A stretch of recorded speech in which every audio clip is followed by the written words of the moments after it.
तो स्टूडेंट ये question paper आपके लिए बहुत ज्यादा इंपॉर्टेंट है। आपके बैक को क्लियर करने के लिए ये आपकी बहुत ज्यादा हेल्प कर सकता है। तो इसको बहुत अच्छे से आप देखेंगे, एकांत में बैठ के और कॉपी पेन साथ में लेके देखेंगे स्टूडेंट। तो इसमें हम क्वेश्चन नंबर 8 से शुरू करें। अभी 2 मार्क्स के क्वेश्चन हैं 12 तक, उसके बाद हम 6 मार्क्स के क्वेश्चन भी इसमें शुरू करेंगे स्टूडेंट, ठीक है। तो जैसे जैसे आगे बढ़ते जाएंगे हम पूरा पेपर इसको कंप्लीट करके आपको अपलोड करेंगे और आप एक तरफ से एक एक क्वेश्चंस को बहुत अच्छे से देखते जाइए। अब देखिए स्टूडेंट, इसमें हम इम्पोर्टेंट क्या है कि इसमें जो क्वेश्चन हम करवा रहे हैं उसके आसपास के जिनकी आने की संभावना बहुत ज्यादा है उनको भी हम साथ साथ आपको करवा रहे हैं। उससे क्या होगा कि ये क्वेश्चन पेपर तो सॉल्व करोगे ही करोगे, उसके अलावा इसके आसपास जिन क्वेश्चंस के आने की संभावना है आपके एग्जाम में वो भी आप सॉल्व कर सकते हैं। मैथ्स गुरुजी नोटेल चैनल पे आपका स्वागत है। मैं पिछले 10-11 सालों से एज ए मैथ्स लेक्चरर विभिन्न संस्थानों में पॉलिटेक्निक स्टूडेंट्स को मैथमेटिक्स पढ़ाते आ रहा हूं। तो चलिए लेक्चर शुरू करते हैं। क्वेश्चन नंबर 7 तक हमने पिछले लेक्चर में आपको पार्ट 1 में बता दिया था स्टूडेंट, आप देख लीजिए और आई बटन में भी हम उसका लिंक दे देंगे। क्वेश्चन नंबर 8 देखिए, number of terms in the expansion of the binomial 2 - x की whole power -5 are dash dash dash. मतलब कहने का ये है स्टूडेंट, जो द्विपद यहाँ पे दे रखा है 2 - x की पावर -5, इसमें इसको अगर एक्सपेंड करते हैं, इसका अगर प्रसार करते हैं तो पदों की संख्या क्या होगी। देखिए इसमें ध्यान रखेंगे आप कि जो 2 जो द्विपद है उसकी होल पावर जो यहाँ पे -5 है ना, जो पावर है अगर वो नेगेटिव है, ध्यान दीजिए, अगर पावर नेगेटिव है तो पदों की संख्या इनफाइनाइट होती है। तो यहां पे आंसर क्या आएगा, इनफाइनाइट आएगा बस। लेकिन अगर कभी कभी क्वेश्चन ऐसा भी आता है स्टूडेंट कि 2 + x की पावर 16 के एक्सपेंशन में पदों की संख्या बताइए, तो इसका आंसर क्या होगा। 2 ही टाइप के क्वेश्चन आते हैं, या तो ऐसा आएगा या फिर ऐसा आएगा। तो अगर यहाँ पे देखिए, यहाँ पे पावर क्या है, पॉजिटिव है या नेगेटिव है, यहाँ पे पावर है पॉजिटिव स्टूडेंट। अगर पावर पॉजिटिव है तो नंबर ऑफ टर्म्स कितने होंगे, इसको अगर इसको एक्सपेंड किया जाए तो नंबर ऑफ टर्म कितने होंगे। तो इसमें नंबर ऑफ टर्म होंगे स्टूडेंट, जितनी पावर होती है ना उसमें एक और जोड़ दो तो नंबर ऑफ टर्म 17 हो जाएंगे, 17 हो जाएंगे, ठीक है। ध्यान दीजिए, अगर यहाँ पे 20 है तो नंबर ऑफ टर्म्स 21 होंगे, अगर यहाँ पे पावर 7 है तो नंबर ऑफ टर्म्स 8 होंगे, 1 बढ़ जाएगा, ठीक है। लेकिन तब है जब ये पावर, ये जो यहाँ पे है ना, ये अगर पॉजिटिव हो तभी, ध्यान दीजिएगा, ठीक है। अगर नेगेटिव हो तो सीधे सीधे इनफाइनाइट लिख देंगे, कोई सा भी नेगेटिव नंबर हो, कोई टेंशन नहीं, ठीक है। क्वेश्चन नंबर 9 देखिए स्टूडेंट, ये भी बहुत ज्यादा रिपीट होता है। Find the value of iota की पावर 120। देखिए आई है ना स्टूडेंट, इसको आयोटा, IOTA, आयोटा पढ़ा जाता है। कॉम्प्लेक्स नंबर का क्वेश्चन है स्टूडेंट, सम्मिश्र संख्या का, ठीक है। Find the value of iota की पावर 125, मतलब इस आयोटा की पावर 125 का मान ज्ञात कीजिए, ठीक है। आयोटा की पावर 125 का मान ज्ञात कीजिए, जबकि आयोटा स्क्वायर का मान -1 है। तो स्टूडेंट इसमें क्या है कि कुछ चीजें आपको पता होनी चाहिए कि आयोटा की वैल्यू क्या होती है, आयोटा स्क्वायर का मान कितना होता है, आयोटा की पावर 3 का मान कितना होता है और आयोटा की पावर 4 का मान कितना होता है। इन चारों का मान आपको पता होना चाहिए बस।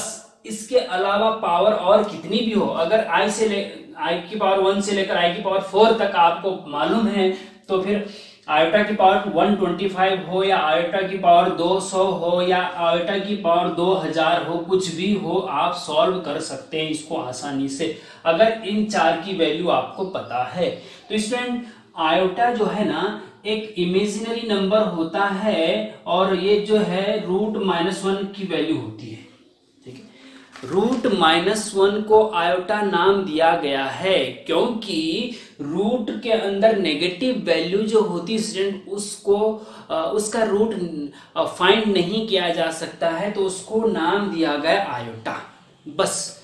तो ये याद रखेंगे कि आयोटा का मान होता है √-1, अंडर रूट के अंदर -1, ठीक है। अब जब आयोटा का मान √-1 तो आयोटा स्क्वायर क्या हो जाएगा, आयोटा स्क्वायर बराबर होगा आई इंटू आई, और root minus one into root minus one, तो ये हो जाएगा स्टूडेंट -1। तो आयोटा स्क्वायर बराबर -1 होता है। इसी प्रकार से आयोटा क्यूब करेंगे तो आयोटा क्यूब को आप लिख सकते हैं iota into iota square. Iota square की जगह -1 रखेंगे तो ये आपका हो जाएगा माइनस आयोटा। तो आयोटा क्यूब का मान माइनस आयोटा याद रखेंगे, ठीक है। और आयोटा की पावर 4 को आप लिख सकते हैं iota square into iota square, और आयोटा स्क्वायर की वैल्यू -1, तो -1 इंटू -1 कितना होता है स्टूडेंट? +1 होता है। तो आयोटा की पावर 4 जो होता है ना स्टूडेंट वो 1 होता है। ये ज्यादा इंपॉर्टेंट है। आयोटा की पावर 4 का मान 1 होता है, याद रखेंगे इसको, वेरी इंपॉर्टेंट है। अब अगर ये आयोटा की पावर 4 आपको 1 पता है, ये चारों वैल्यू पता है, तो तब आप इसको आसानी से सॉल्व कर सकते हैं। आसानी से सॉल्व कैसे करेंगे स्टूडेंट? इसमें जब भी इसको सॉल्व करते हैं तो जो आयोटा की पावर होती है ना, क्या है यहाँ पे आयोटा की पावर 125 है, उसको 4 से डिवाइड कर देते हैं। क्या करते हैं? 4 से डिवाइड कर देते हैं। तो 4 3 12 पूरा कट गया, 5 उतार दीजिए, 4 एकम 4, शेष फल क्या बचा स्टूडेंट? 1 बचा। शेष फल क्या बचा स्टूडेंट? 1 बचा। तो इसका मतलब ये हुआ कि आयोटा की पावर 125 बराबर आयोटा की पावर जो शेष बचा है ना उसको यहां रख दो, आयोटा की पावर 1। ये वेरी इंपॉर्टेंट है, ध्यान दीजिए इसको। तो स्टूडेंट इस मेथड को, बहुत इजी मेथड बता रहा हूं मैं आपको, इसको आप रट लीजिए। जो भी आयोटा की पावर होगी उसको 4 से भाग देंगे, 4 से भाग देने के बाद जो शेषफल आएगा वही आयोटा की पावर रख दो। मतलब आयोटा की पावर 125 का मान पूछा हुआ है ना, तो आयोटा की पावर 125 बराबर होगा आयोटा की पावर शेषफल, बस शेषफल, रिमाइंडर। आयोटा की पावर 1, शेषफल क्या है? 1 है, तो आयोटा की पावर 1, और आयोटा की पावर 1 कितना होता है स्टूडेंट? आयोटा की पावर 1 मतलब आयोटा, और आयोटा की पावर √-1, आंसर। आयोटा की पावर 1 का मतलब आयोटा, आयोटा की वैल्यू √-1, ये आपको याद होनी चाहिए। तो आयोटा की पावर 125 का मान √-1 होता है। अब ये क्यों होता है, अगर आपको ये भी जानना है स्टूडेंट, तो आप इसको, सबसे सरल तरीका तो मैंने आपको बता दिया कि आप क्या करेंगे, जो भी पावर होगा उसको 4 से डिवाइड करेंगे, जो शेषफल होगा उसको आई के ऊपर रख देंगे, वही उसका मान होगा जो पूछा गया है, ठीक है। ये क्यों होता है? क्योंकि इसलिए होता है स्टूडेंट, आयोटा की पावर 125 का मान यहाँ पे पूछा हुआ है, ठीक है। तो क्या है कि आयोटा की पावर जो है ना 4 गुणा 31 + 1 हो गया, हाँ, क्योंकि 4 से जब 125 को डिवाइड किया तो 31 बार गया, से प्लस शेषफल एक और आ गया, ठीक है। तो इसमें क्या करते हैं कि आयोटा की पावर 4 की होल पावर 31 इंटू आयोटा की पावर 1, क्योंकि गुणा में घातें जुड़ जाती हैं तो इसको ऐसे लिख सकते हैं, ठीक है स्टूडेंट। अब ये क्या होता है, आयोटा की पावर 4 का मान आपको पता है 1 होता है, और 1 की पावर 31 1 ही होता है, इंटू आयोटा की power 1 is equal to iota, आएगा आगे ना आयोटा, और आयोटा की वैल्यू आपको पता है √-1 होती है। तो अगर आपको जानना है कि ऐसा क्यों हुआ तो ये समझ लीजिए, अदरवाइज आप सिंपल तरीका यही है कि जो भी पावर होगी उसको आप 4 से डिवाइड कर देंगे, और शेषफल जो आएगा, अब देखिए शेषफल जो आएगा वो आयोटा की पावर रख देंगे।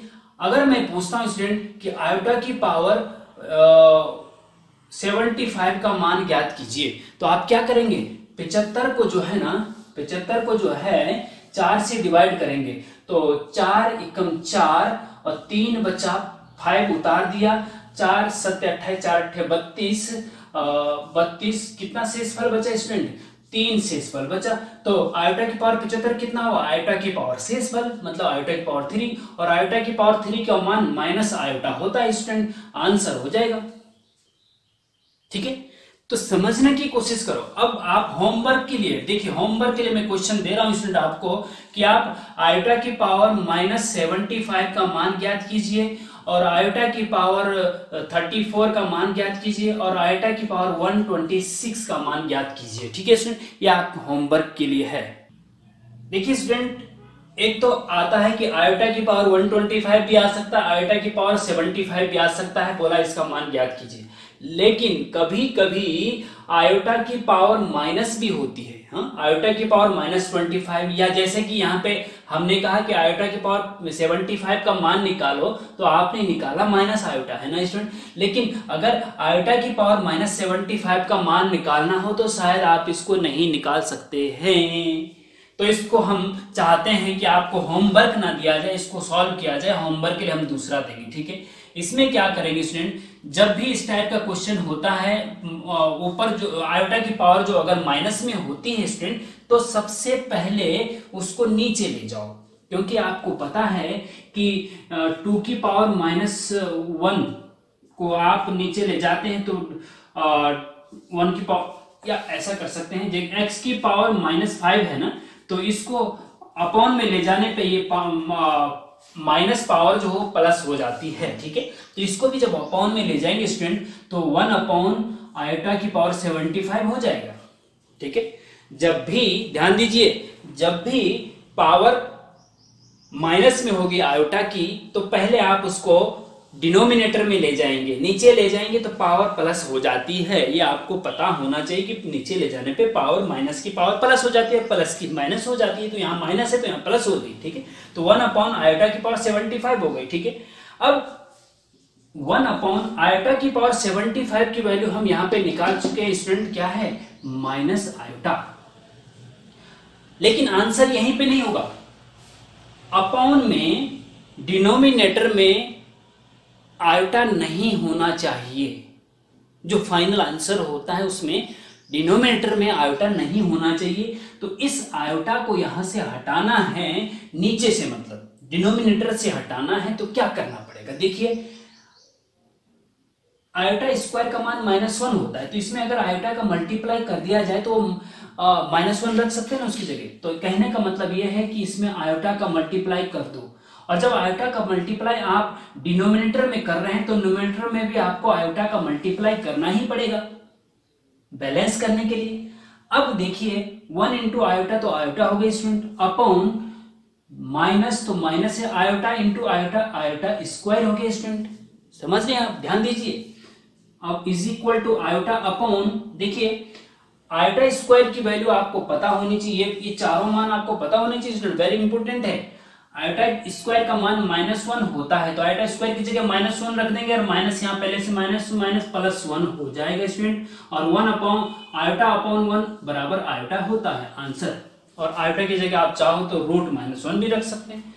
तो इस प्रकार से स्टूडेंट ये इसको फाइनल आंसर अगर आप करते हैं आगे, तो इज इक्वल टू √-1 आंसर हो जाएगा। अब देखो यहाँ पे अंतर आ गया ना, यहाँ पे आयोटा की पावर 75 की वैल्यू माइनस आयोटा आई, और आयोटा की पावर -75 की वैल्यू आयोटा आई, अंतर है दोनों में, ठीक है। तो जब भी पावर माइनस में होगी पहले उसको डिनोमिनेटर में ले जाना स्टूडेंट। तो ये तो हमने यहाँ पे सॉल्व करवा दिया, होमवर्क के लिए हम आपको दे रहे हैं स्टूडेंट, आयोटा की पावर -125, ठीक है।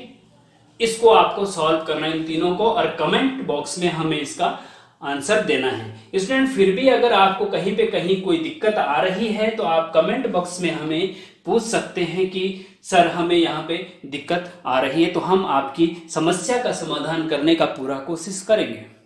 तो next question student, question number 10, prove that cosec square a into tan square a -1 equal to tan square a। ये ट्रिग्नोमेट्री का क्वेश्चन है, त्रिकोणमिति का क्वेश्चन है स्टूडेंट। लेफ्ट हैंड साइड आपको दे रखी है cosec square a into tan square a -1, और राइट हैंड साइड जो प्रूफ करनी है वो है आपको tan स्क्वायर a। देखिए स्टूडेंट, जहां पर tan square a, sin square a, cosec square a होती है, इसमें जो है एक ट्रिग्नोमेट्रिक इक्वलिटी कहा जाता है, त्रिकोणमिति सर्वसमीका। हाँ, त्रिकोणमिति सर्वसमीका 3 होती है स्टूडेंट। एक होती है number 1 sin square a plus cos square a is equal to 1 होता है हमेशा। ट्रिग्नोमेट्रिक इक्वलिटीज कहते हैं, त्रिकोणमिति सर्वसमीका कहते हैं स्टूडेंट इनको, ठीक है। नंबर 1 a की जगह थीटा भी हो सकता है, sin square theta plus cos square theta equal to 1, ठीक है। नंबर 2 होता है student 1 plus tan square a बराबर sec स्क्वायर a होता है। Number 3 1 plus cot square a बराबर होता है student cosec square a, cosec square a। तो ये 3 ट्रिग्नोमेट्रिक इक्वलिटीज जो होती हैं स्टूडेंट, ये आपको याद रखनी होती हैं। ट्रिग्नोमेट्री के क्वेश्चन जब भी आप सॉल्व करते हैं तो सबसे इंपॉर्टेंट उसमें ये है कि आपके फॉर्मूले याद होने चाहिए। फॉर्मूले याद करना बहुत इंपॉर्टेंट है, और फॉर्मूले याद करने का तरीका यही है कि क्वेश्चंस की ज़्यादा से ज़्यादा प्रैक्टिस करनी होती है, तभी आपको फॉर्मूले जल्दी याद होते हैं स्टूडेंट। ठीक है, तो ये 3 त्रिकोणमिति सर्वसमीकरण ये आपको याद रखनी है, उन्हीं की हेल्प से ये निकलता है स्टूडेंट। तो इसमें क्या करेंगे, लेफ्ट हैंड साइड लिखेंगे और उसको सॉल्व करते करते राइट हैंड साइड आ जाने चाहिए, प्रूव दैट, है ना। तो यही है, हिंदी में भी यही लिखा, सिद्ध कीजिए cosec square A into tan square A minus 1 equal to tan square A. ठीक है, तो लेफ्ट हैंड साइड है student cosec square A into tan square A minus 1 is equal to, अब इसको सॉल्व ऐसे करना है जिससे कि ये राइट हैंड साइड ही आ जाए। तो सबसे सरल तरीका, देखिए वेरी इंपॉर्टेंट बात बता रहा हूं, सबसे सरल तरीका ट्रिग्नोमेट्रिक क्वेश्चंस को जो प्रूफ करने होते हैं, सबसे सरल तरीका है कि आप उनको साइन और कॉस में बदलिए, क्योंकि मैक्सिमम साइन और कॉस में बदले जा सकते हैं, और वो आपको फॉर्मूले पता होने चाहिए स्टूडेंट, साइन और कॉस में कैसे। क्योंकि जैसे मान लीजिए टेन थीटा बराबर होता है साइन थीटा बटे कॉस थीटा, टेन ए बराबर साइन ए बटे कॉस ए, या फिर कॉसेक ए बराबर होता है 1 साइन ए, क्योंकि साइन ए कॉसेक ए का अपोजिट होता है। तो ये फॉर्मूले आपको याद सब। तो क्या करना है आपको, जब भी आपको प्रूव करने वाला क्वेश्चन इस टाइप का कोई आता है तो सबसे पहले साइन और कॉस में बदलो, जितना हो सके बदलो। अब कॉसेक स्क्वायर ए को आप 1 साइन स्क्वायर ए लिख सकते हैं, क्योंकि साइन का अपोजिट कॉसेक होता है, कॉसेक का जो अपोजिट साइन होता है। तो साइन कॉसेक ए बराबर 1 साइन है, तो कॉसेक स्क्वायर ए बराबर 1 साइन स्क्वायर ए। ठीक है, इनटू टेन ए बराबर साइन ए बटे कॉस से होता है, तो टेन स्क्वायर ए बराबर साइन स्क्वायर ए बटे cos square A, sine square A बटे cos square A minus 1 as it is रहेगा, कोई दिक्कत नहीं। अब आप यहाँ पे देख रहे हैं स्टूडेंट, साइन स्क्वायर ए नीचे और ऊपर है ना, कट जाएगा। हाँ, तो बचेगा क्या यहाँ पे, 1 cos square A 1 cos square A minus 1। ठीक है, इज इक्वल टू, अब 1 कॉस, देखिए कॉस का उल्टा होता है स्टूडेंट सेक, तो 1 कॉस बराबर होता है सेक ए। हाँ, कॉस थीटा बराबर 1 सेक थीटा होता है, तो सेक थीटा बराबर 1 कॉस थीटा होता है, थीटा की जगह ए भी हो सकता है। तो 1 कॉस ए बराबर होगा सेक ए, तो 1 कॉसेक स्क्वायर ए बराबर होगा सेक स्क्वायर ए माइनस 1। अब आप देखिए student, sec square A minus 1 बराबर क्या होगा। अब देखो, आपको पता है कि 1 प्लस टेन स्क्वायर ए बराबर सेक स्क्वायर ए होता है, 1 को उधर ले जाएंगे तो माइनस का हो जाएगा उधर जाके, और यहां से ये कट जाएगा, तो सेक स्क्वायर ए माइनस 1 बराबर क्या होगा, टेन स्क्वायर ए। तो सेक स्क्वायर ए माइनस 1 बराबर क्या होगा, टेन स्क्वायर ए, और यही आपका राइट हैंड साइड है, और ये आपको प्रूव्ड हो गया है। ठीक है स्टूडेंट, इस प्रकार से ट्रिग्नोमेट्री के और क्वेश्चंस की भी आप प्रैक्टिस इसी प्रकार से कर सकते हैं, वेरी इंपॉर्टेंट है। Next question student, write down the formula of de Moivre theorem, मतलब डिमोएवर्स प्रमेय का सूत्र लिखना है। ये कॉम्प्लेक्स नंबर का स्टूडेंट डिमोएवर प्रमेय का एक स्पेशल चैप्टर है, आपको पता होना चाहिए। तो इसका एक बहुत ज्यादा इंपॉर्टेंट फॉर्मूला है, प्रूव करने के लिए बड़े क्वेश्चन आते हैं, लेकिन 2 मार्क्स में केवल फॉर्मूला पूछा जाता है। ठीक है स्टूडेंट, वो क्या है, वो है student cos theta plus iota sine theta की होल पावर n बराबर क्या होता है, यही फॉर्मूला है बस। Cos theta plus iota sine theta की पावर n बराबर क्या होता है। तो वो फॉर्मूला स्टूडेंट सिंपल, क्या करना है आपको कि जो ये पावर n है ना, इसको थीटा के साथ ले जाना है। थीटा 2 जगह है तो दोनों जगह ले जाना है। तो n को जब यहाँ पे ले जाएंगे तो n थीटा हो जाएगा, यहाँ पे भी n थीटा हो जाएगा, तो पावर से वो हट जाता है। मतलब इस जो पावर में है ना n, उसको अंदर घुसा दो, अंदर जब घुसाएंगे इसको तो ये थीटा और थीटा के साथ ही जा सकता है। ठीक है, तो क्या हो जाएगा ये cos n theta plus iota sine N theta. बस यही आपका डिमायोवर थ्योरम का फॉर्मूला है या सूत्र है, cos theta plus iota sine theta पर n। मतलब n को अंदर घुसाना होता है, लेकिन अंदर घुसा तो देंगे, लेकिन थीटा के साथ ही जा सकता है। किसके साथ जा सकता है? थीटा के साथ ही जा सकता है। तो ये n थीटा आ गया। अगर यहाँ पे पावर 2 है तो क्या हो जाएगा? cos 2 theta plus iota sine 2 theta. Simple है। तो देखिए student, question number 12, if a vector equal to 2 I minus j plus k and b vector equal to I plus j minus 3k, then find a vector cross b vector. देखिए a vector cross b vector, cross, हाँ ये गुणा नहीं है, simple गुणा नहीं student, vector है तो ये सिंपल गुणा नहीं है, तो वेक्टर का क्वेश्चन है, सदिश गुणन का क्वेश्चन है स्टूडेंट, ठीक है। तो इसको कैसे सॉल्व करेंगे? देखिए स्टूडेंट, जब भी क्रॉस प्रोडक्ट के लिए आए, देखिए यदि हिंदी में लिखा हो ए वेक्टर बराबर ये है तथा बी वेक्टर बराबर ये है, तो ए वेक्टर क्रॉस बी वेक्टर का मान ज्ञात कीजिए, ठीक है। चलो इसको कैसे सॉल्व करेंगे? देखिए ध्यान से देखिए स्टूडेंट, ए वेक्टर क्रॉस बी वेक्टर का मान ज्ञात करना है। जब भी क्रॉस हो बीच में तो इसको डिटर्मिनेंट मतलब होता है स्टूडेंट सारणिक आपने पढ़ा होगा। उस अगर आपको सारणिक थोड़ा बहुत आता है तो आप इसको सॉल्व कर सकते हैं, ठीक है। तो जब a क्रॉस b क्रॉस जब बीच में हो तो डिटर्मिनेंट का साइन लगाएंगे और यहाँ पे i j k लिख देंगे। देखिए स्टूडेंट, ये i j k होता है ना, ये यूनिट वेक्टर्स कहलाते हैं, ठीक है। इनको इकाई सदिश कहते हैं, इसीलिए इनके ऊपर कैप लगती है, कैप, हाँ जो कैप लगती है ये केवल यूनिट वेक्टर के ऊपर लगती है, सिंपल वेक्टर के ऊपर एरो लगता है, एरो, ठीक है, ध्यान देंगे इसको, आई जे के, ठीक है। उसके बाद जो ए वेक्टर में आई जे के कोफिशिएंट है उनको लिखेंगे फर्स्ट रो में तो आई जे के ही लिखेंगे, कंफर्म है।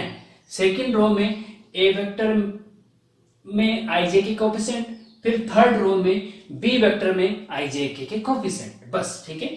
तो क्या करेंगे, सेकंड रो में ए वेक्टर में आई जे की कोफिशिएंट, आई का कोफिशिएंट यहाँ पे, आई का कोफिशिएंट का मतलब होता है आई के आगे क्या नंबर है, 2, तो 2 लिखिए। फिर जे के नीचे, जे के आगे क्या है, माइनस है तो -1 लिखेंगे इसको, ठीक है, -1। के आगे क्या है, कुछ नहीं है मतलब +1 है तो 1 लिखेंगे स्टूडेंट, ठीक है, ये हो गया। अब बी वेक्टर, थर्ड रो में आपको बी वेक्टर के आई जे के कोफिशिएंट लिखने, आई के आगे कुछ नहीं है मतलब 1 है, जे के आगे प्लस है तो मतलब +1 है तो 1 आएगा, के आगे -3 है तो -3 आएगा स्टूडेंट, ठीक है, इतना हो गया। अब आप क्या करेंगे, इसको सॉल्व करेंगे। डिटरमिनेंट सॉल्व करना आपको आना चाहिए। फर्स्ट रो के अलोंग हम सॉल्व करते हैं, कैसे करते हैं जैसे देखेंगे। सबसे पहले इसको लिखेंगे, तो फर्स्ट रो का फर्स्ट एलिमेंट लिखेंगे पहले, ठीक है, ये लिख दिया। अब क्या करेंगे कि इस एलिमेंट छोड़कर जाने वाली रो और कॉलम को छुपा देंगे, तो क्या बचता है, जो बचता है वो डिटरमिनेंट के अंदर लिख दीजिए। ये देखो फर्स्ट जो एलिमेंट हमने यहाँ पे लिखा है उससे होकर जाने वाली रो ये है, उसको छुपा दीजिए, और कॉलम ये है उसको भी छुपा दीजिए। क्या बचेगा, -1, 1 और 1 -3, ठीक है, ये बच गया, तो ये लिख दिया। फिर इसको लिखेंगे किसको, सेकंड, इसके बाद सेकंड एलिमेंट, फर्स्ट रो का सेकंड एलिमेंट लिखेंगे, लेकिन माइनस भी लगाएंगे आगे। इसमें क्या होता है स्टूडेंट, प्लस माइनस चलता है, plus minus plus, plus minus plus. पहले आई के आगे प्लस था, फिर दूसरा एलिमेंट लिया उसके आगे माइनस लेंगे, जब तीसरा एलिमेंट के लेंगे तो उसके आगे प्लस लेंगे, ठीक है, ये ध्यान रखेंगे। तो -j ले लिया, फिर डिटरमिनेंट के साइन। अब इस जे से होकर जाने वाली रो तो ये है, उसको छुपा दीजिए, और कॉलम कौन सा है इससे होकर, ये वाला, तो ये दोनों छुपा देंगे स्टूडेंट। तो क्या बच रहा है हमारे पास, 2 1 1 3 -3, हाँ 2 1 1 -3, ठीक है, ध्यान दीजिए। उसके बाद प्लस के लिखेंगे, क्या लिखेंगे, मतलब फर्स्ट रो का थर्ड एलिमेंट लिखेंगे। पहले आई लिखा, फिर -j, फिर प्लस के, प्लस माइनस प्लस, फिर प्लस का के लिखेंगे, इसमें प्लस लगेगा, ठीक है।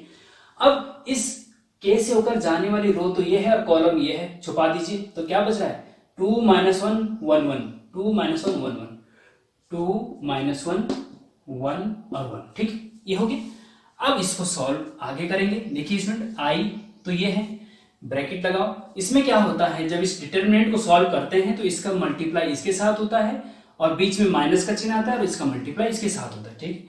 मतलब पहले कौन सा लिखेंगे, पहले लेफ्ट का टॉप से शुरू करेंगे, इसके साथ मल्टीप्लाई। तो -1 का मल्टीप्लाई -3 से करेंगे तो कितना आएगा, -1 -3 प्लस का 3 हो जाएगा, माइनस माइनस प्लस और 3 कम 3, ठीक। फिर माइनस का चिन्ह बीच में आता ही आता है। फिर लेफ्ट का बॉटम से इसको ऊपर की तरफ मल्टी 1 × 1 1 होता है, तो 1 लिख दीजिए, ठीक है। फिर -j आएगा स्टूडेंट। अब लेफ्ट के टॉप से शुरू करते हैं, तो 2 का मल्टीप्लाई -3 से होगा तो माइनस का 6 हो जाएगा। फिर माइनस चिन्ह तो बीच में आता ही है, तो 1 का मल्टीप्लाई 1 में 1 × 1 1 होता है, ठीक है। फिर प्लस का के आ गया स्टूडेंट ये वाला। अब इसको इस डिटरमिनेंट सॉल्व करना है, 2 का मल्टीप्लाई, लेफ्ट के टॉप से शुरू करते हैं, 2 × 1 2 माइनस, फिर 1 का मल्टीप्लाई -1 के साथ होगा तो -1 होता है। 1 और -1 का मल्टीप्लाई क्या होता है, -1। यहाँ -1 रखेंगे तो यहाँ माइनस पहले से है तो माइनस माइनस +1 हो जाएगा। इस चीज का ध्यान रखेंगे, प्लस माइनस का ध्यान रखना पड़ेगा आपको खुद का सा, ठीक है। हाँ, अब देखिए स्टूडेंट, 3 में से 1 गए 2 बचा इसके अंदर, तो 2 को आगे लिख सकते हैं i से, 2i -6 -1 -7 हो गए। -7 का इसको आगे रखेंगे तो प्लस का 7 हो, क्योंकि माइनस का j है, प्लस माइनस का 7 है तो प्लस का 7j हो जाएगा स्टूडेंट, ठीक है। 2 और 1 3 और k के आगे रख दो तो प्लस का 3k हो गया स्टूडेंट, ठीक है। i और j के ऊपर कैप लगा दो क्योंकि ये यूनिट वेक्टर हैं। यही स्टूडेंट आपका आंसर हो जाएगा, ठीक है। वेरी इंपॉर्टेंट है ये, इस टाइप से क्वेश्चन आपसे मोस्टली पूछे जाते हैं। अब बात करते हैं स्टूडेंट हम कि एक दूसरे टाइप का क्वेश्चन आता है, इसी में अंतर सिर्फ इतना होता है कि आपको ये पूछा जाता है कि ए वेक्टर दे रखा है ये और बी वेक्टर दे रखा है ये, तो आप A vector dot B vector find कीजिए। ये तो था A vector cross B vector, cross, cross का मतलब होता है सदिश गुणन और डॉट का मतलब होता है स्टूडेंट अदिश गुणन, स्केलर प्रोडक्ट। तो डॉट प्रोडक्ट थोड़ा सा अलग होता है और क्रॉस प्रोडक्ट थोड़ा अलग होता है। क्रॉस प्रोडक्ट क्या होता है ये हम इसमें बता चुके हैं। अब बात करते हैं डॉट प्रोडक्ट की। डॉट प्रोडक्ट को कैसे सॉल्व करेंगे, देखिए, ए वेक्टर डॉट बी वेक्टर निकालना है तो कैसे निकालेंगे, देखिए स्टूडेंट, ए वेक्टर लिख लीजिए आप पूरा का पूरा। ए वेक्टर है 2i - j + k dot B vector है i + j - 3k, ठीक है। इनका डॉट प्रोडक्ट करना है, ठीक है। अब इसमें क्या होता है स्टूडेंट, ए क्रॉस बी में तो हम डिटरमिनेंट बनाते थे और ऐसे ऐसे करते थे, ठीक है। इसमें क्या करेंगे, डॉट प्रोडक्ट में ऐसा नहीं करते हैं, ये थोड़ा सा अलग है। कैसे करेंगे, जो i और i के कोएफिशिएंट है उनकी आपस में मल्टीप्लाई कर देंगे। यहाँ 2 है i का कोएफिशिएंट और यहाँ पे 1 है, तो 2 × 1 2 होता है ना, तो 2 लिख दिया यहाँ पे, ठीक, कोई दिक्कत नहीं, कुछ नहीं और कुछ नहीं करना आपको, ठीक है। तो लेकिन i नहीं लिखना है, ध्यान रखेंगे इसमें i नहीं लिखना। अब उसके बाद j के कोएफिशिएंट पे जाओ, यहाँ j का कोएफिशिएंट -1 है और यहाँ j का कोएफिशिएंट +1 है, तो -1 और +1 को गुणा करेंगे तो क्या आएगा, -1 आएगा ना, तो यहाँ -1 लिख दो। आगे बढ़ो, k के कोएफिशिएंट, k का कोएफिशिएंट यहाँ पे 1 है और यहाँ पे k का कोएफिशिएंट क्या है, -3 है, तो -3 और 1 का मल्टीप्लाई -3 होता है, तो यहाँ पे -3 हो जाएगा स्टूडेंट। टोटल आंसर 3 और 1 4, -4, 2 में से -4 गए तो -2 आंसर आ जाएगा स्टूडेंट। तो इसमें क्या करना है, इसमें i के कोएफिशिएंट का मल्टीप्लाई, फिर j के कोएफिशिएंट का मल्टीप्लाई, फिर k के कोएफिशिएंट का मल्टीप्लाई और सबको जोड़ देना है या घटा, जो भी जोड़, सबको जोड़ देना है, ठीक है। तो -2 आंसर आ गया। अब देखिए स्टूडेंट, इसमें अंतर क्या है, यहाँ पे एक स्केलर नंबर आंसर आया है और यहाँ पे एक वेक्टर क्वांटिटी आंसर आई है, वेक्टर, इसीलिए उसको सदिश गुणन भी, क्रॉस प्रोडक्ट को सदिश गुणन भी कहते हैं, क्योंकि दो सदिशों का जब क्रॉस प्रोडक्ट होता है तो एक सदिश ही आता है। आई जे के जहां पे होंगे स्टूडेंट वो सदिश ही होता है। तो ये, और डॉट प्रोडक्ट को अदिश गुणन या स्केलर प्रोडक्ट भी कहते हैं। वो इसलिए कहते हैं क्योंकि इनका जो मल्टीप्लाई करने, डॉट प्रोडक्ट करने के बाद आता है वो एक अदिश संख्या आती है, स्केलर क्वांटिटी आती है, इसलिए उसको स्केलर प्रोडक्ट भी कहते हैं। तो स्टूडेंट ए क्रॉस बी या ए डॉट बी दोनों में से एक पूछा ही जाना है तो आप दोनों को कंफर्म कर लीजिए।